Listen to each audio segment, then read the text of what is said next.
Welcome to the Glytamins audio presentation. In the next 20 minutes, you will learn what gallstones are, what kinds of problems they can cause, and what you can do to get rid of them. Gallstones are nothing more than coagulated bile. Bile is the green alkaline liquid produced by the liver, which, among other things, helps us digest our food. The liver produces about 1 liter of bile a day and stores it in a muscular sac called the gallbladder.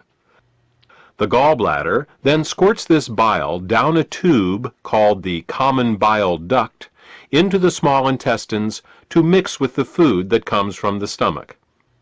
Well, that's what's supposed to happen. Unfortunately, with nutritional deficiencies and exposure to certain toxins, bile can thicken and form what is known as biliary sludge. When this biliary sludge forms, it makes it very hard for the gallbladder to get the bile into the small intestines. It's like trying to squeeze glue through a straw. It is out of this biliary sludge that gallstones are formed. Gallstones and biliary sludge disrupt the normal flow of bile, causing 3 different types of problems. The first set of problems is related to not getting enough bile into the intestines. The second set of problems occurs when toxins, unable to leave the body through the bile, back up and accumulate in the liver and the bloodstream. The third set of problems occurs when the bile, unable to get into the intestines, backwashes into the pancreas and liver. Let's start with the first set of problems and consider what happens when the bile becomes too thick or full of stones to reach the intestines in required amounts.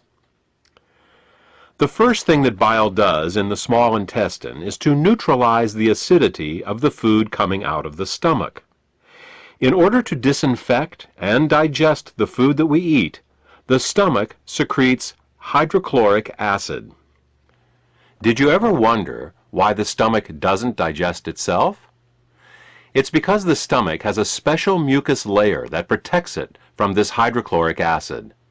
But the small and large intestine have no such protection. Instead, they rely on bile. Bile is a very alkaline substance, and when it comes into contact with the acidic food from the stomach, the acids are neutralized. If bile can't get into the small intestine in required amounts due to biliary sludge and gallstones, then stomach acids in the food are never fully neutralized. They can cause acid burns along the entire length of the small and large intestines, all 30+ feet of them. We experience this as indigestion, heartburn, ulcers, and all manner of digestive complaints. In essence, we are digesting our own intestines. The next thing that bile does in the intestine is to emulsify the fats and oils in the food that we eat. Emulsification is the process by which fats and oils are made water-soluble. To understand emulsification, think of soap. It's next to impossible to rinse grease off a dish with just plain water. But if you put a drop of soap on the dish, the grease washes right off. That's because soap is an emulsifier. It's what allows fats and oils to mix with water. Bile is the body's natural emulsifier, and it is what allows us to digest the fats and oils we eat. Without this emulsification process, essential fats, oils, and all the fat-soluble vitamins we eat become very difficult to absorb. Without adequate bile in the intestines, a person can end up suffering from malnutrition, regardless of the quality and/or quantity of the food that they eat. If eating fats and oils gives you indigestion, or if you have difficulty with food absorption, it could be due to biliary sludge or gallstones. The next thing that bile does in the intestines is to stimulate Peristalsis. Peristalsis is the rhythmic, wave-like motion of the intestinal muscles that moves the food through our digestive tract. If you don't get enough bile into your intestines, you're bound to be constipated, no matter how much fiber you eat. Some people have the misfortune of experiencing alternating constipation and diarrhea. This can be a very confusing experience, but the cause can be quite simple.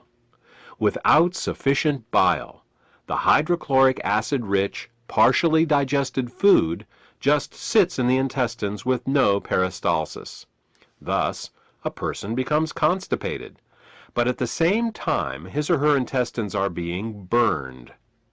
When enough acids build up and the intestines can't take it anymore, they purge themselves with a bout of diarrhea. Then, with the acids evacuated, the process starts all over again.